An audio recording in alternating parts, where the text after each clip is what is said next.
The Fourth Way by P.D. Ouspensky. Chapter 1. And this is actually a continuation of Chapter 1 from where we left off before. And again, this is in the form of questions and answers. So the person asking the questions is Ouspensky. The person giving the answers is Gurdjieff. Ouspensky was for many years a student of Gurdjieff's, although he was in his own right a writer and a seeker and a mathematician and a teacher. So here we go. Well, tell me what interests you in all this and what you want to hear more about. Question. I was interested in the question of imagination. I suppose it means that in the ordinary application of the word, one was using the wrong meaning? Answer. In the ordinary meaning of imagination, the most important factor is missed. But in the terminology of this system, we begin with what is most important. The most important factor in every function is it under our control or not? So when imagination is under our control, we do not even call it imagination. We call it by various names. Visualization, creative thinking, inventive thinking. You can find a name for each special case, but when it comes by itself and controls us so that we are in its power, then we call it imagination. Again, there's another side of imagination which we miss in ordinary understanding. This is that we imagine non-existent things, non-existent capacities, for instance. We ascribe to ourselves powers which we do not have. We imagine ourselves to be self-conscious, although we are not. We have imaginary powers and imaginary self-consciousness, and we imagine ourselves to be one, when really we are many different I's. There are many such things that we imagine about ourselves and other people. For instance, we imagine that we can do in quotes, that we have a choice. We have no choice. We cannot do. Things just happen to us. So we imagine ourselves, really. We are not what we imagine ourselves to be. Question. Is there any difference between imagination and daydreaming? Answer. If you cannot control daydreaming, it means it is part of imagination, but not all of it. Imagination has many different sides. We imagine non-existent states, non-existent possibilities, non-existent powers. Question. Could you give me a definition of negative imagination? Answer. Imagining all kinds of unpleasant things, torturing oneself, imagining all the things that might happen to you or other people, things like that. It takes different forms. Some people imagine different illnesses. Some imagine accidents. Others imagine misfortunes. Question. Is the control of your emotions a reasonable objective? Answer. Control of emotions is a very difficult thing. It's a very important part of self-study, but we cannot begin with the control of emotions because we do not understand enough about emotions. I will explain. What we can do from the very beginning of observing the emotional function is to try to stop one particular manifestation in ourselves. We must try to stop the manifestation of unpleasant emotions. For many people, this is one of the most difficult things because unpleasant emotions are expressed so quickly and so easily that you cannot catch them.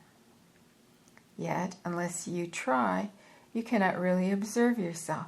So from the beginning, when observing emotions, you must try to stop the expression of unpleasant emotions. This is the first step.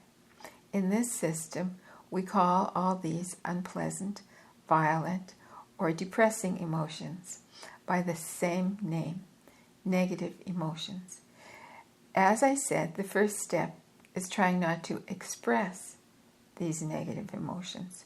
The second step is the study of negative emotions themselves, making lists of them, finding their connections, because some of them are quite simple and some are compound, and trying to understand that they are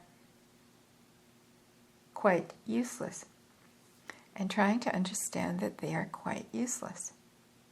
It sounds strange, but it's very important to understand that all negative emotions are absolutely useless. They do not serve any useful purpose. They do not make us acquainted with new things or bring us nearer to new things. They do not give us energy. They only waste energy and create unpleasant illusions. They can even destroy physical health. Thirdly, after a certain amount of study and observation, we may come to the conclusion that we can get rid of negative emotions, that they are not obligatory. Here, the system helps because it shows that, in fact, there is no real center for negative emotions, but that they belong to an artificial center in us, which we create in childhood by imitating people with negative emotions by whom we are surrounded. People even teach children to express negative emotions.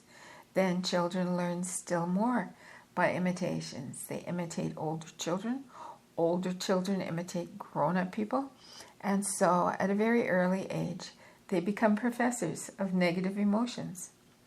It is a great liberation when we begin to understand that there are no obligatory negative emotions. We are born without them, but for some unknown reason, we teach ourselves negative emotions. Question: to be free from negative emotions, must we be able to stop them arising? Answer: this is wrong because we cannot control emotions. I mentioned the different speed of different functions. The slowest is the intellectual function. Next come moving and instinctive functions, which have an approximately equal speed, which is enormously quicker than the intellectual.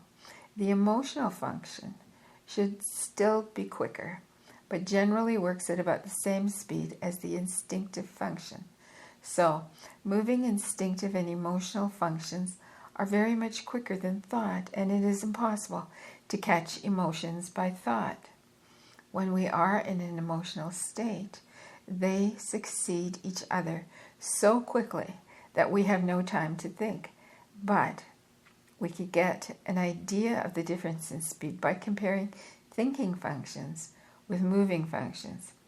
If doing some quick movement you try to observe yourself, you will see that you cannot. Thought cannot follow movement. Either you have to make the movement quite slow, or you cannot observe. This is a definite fact. Question: by movements, do you mean physical movements? Answer: yes, ordinary things like driving a car or writing. You cannot observe anything of that kind. You can remember, and later it creates the illusion of observing. In reality, you cannot observe quick movements. So you see, as we are now, real struggle with negative emotions is a question of the future, not of the very far future, but there are many things we need to know first, and methods which we need to study. There is no direct way. We must learn roundabout methods of how to attack them. First of all, we have to change many of our mental attitudes, which are more or less in our power. I mean intellectual attitudes, or points of view. We have too many wrong points of view about negative emotions. We find them necessary, or beautiful, or noble. We glorify them, and so on. We must get rid of all that. So we have to clean our mind in relation to negative emotions. When our mind is right concerning negative emotions, when we have ceased to glorify them, then little by little we shall find a way to struggle with them each separately. One person finds it easier to struggle with one particular negative emotion. Another finds it easier with another. You must begin with the easiest, and what is easiest for me may be the most difficult for you. So you must find the easiest for yourself, and later come to the more difficult. Question: does that explain why I associate certain of my own negative emotions with people I remember back in my childhood? Answer: quite probably, because many negative emotions are learned by imitation. But some may be essential in our nature, because our nature also has different inclinations one way or another. Emotions can be divided into groups, and one person may be more inclined to one group and another to another group. For instance, some people have an inclination to different forms of fear, others to different forms of anger, but they are different and do not come from imitation. Question: are they the hardest to struggle with? Answer: yes, but they are generally based on some kind of weakness, because at the basis of negative emotions there generally lies a kind of self-indulgence. One allows oneself. If one does not allow oneself fears, one allows anger, and if one does not allow anger, one allows self-pity. Negative emotions are always based on some kind of permission. But before we come to such complicated questions as struggle with negative emotions, it's very important to observe ourselves in small, everyday manifestations of the moving function, and also those which we can observe of the instinctive function, that is, our sensations of pleasant and unpleasant, warm and cold sensations, like that which are always passing through us. Question: you have not mentioned identification, but can I ask you a question about it? Answer: please. But not everyone here has heard about it, so I will just explain a little. You see, when we begin to observe emotions particularly, but really all other functions as well, we find that all our functions are accompanied by a certain attitude. We become too absorbed in things, too lost in things, particularly when the slightest emotional element appears. This is called identification. We identify with things. It is not a very good word, but in English there is none better. The idea of identification exists in Indian writings, and the Buddhists speak of attachment and non-attachment. These words seem to me even less satisfactory, because before meeting this system, I read these words and I did not understand them, or rather I understood, but I took the idea intellectually. I understood fully only when I found the same idea expressed in Russian and in Greek by early Christian writers.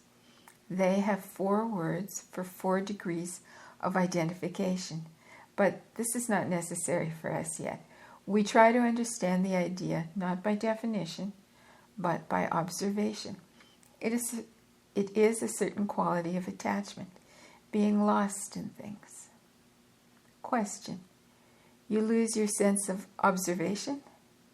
Answer: when you become identified, you cannot observe.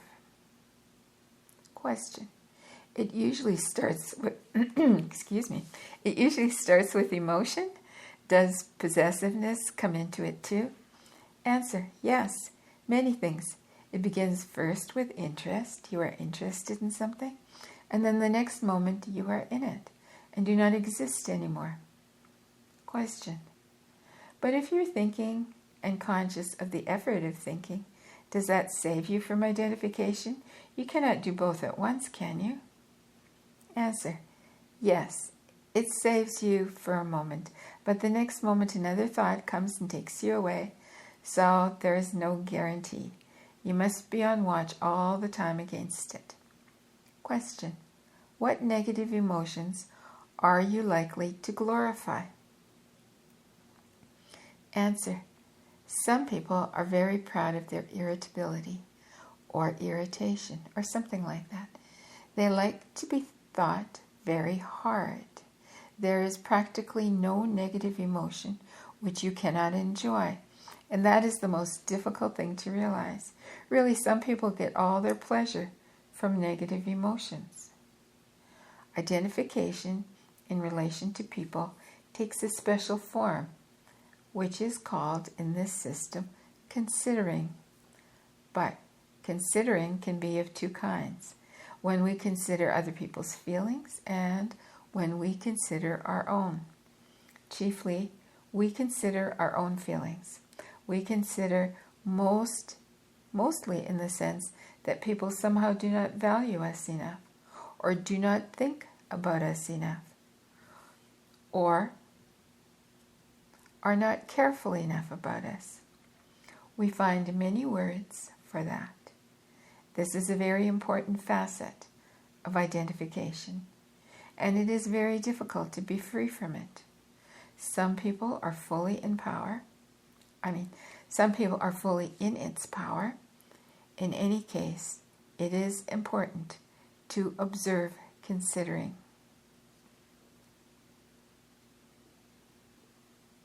And there's a break in this chapter here. So I'm going to pause now and continue next time. Hope you're enjoying this. My goodness, this system, certainly fascinating, certainly convoluted. Till soon.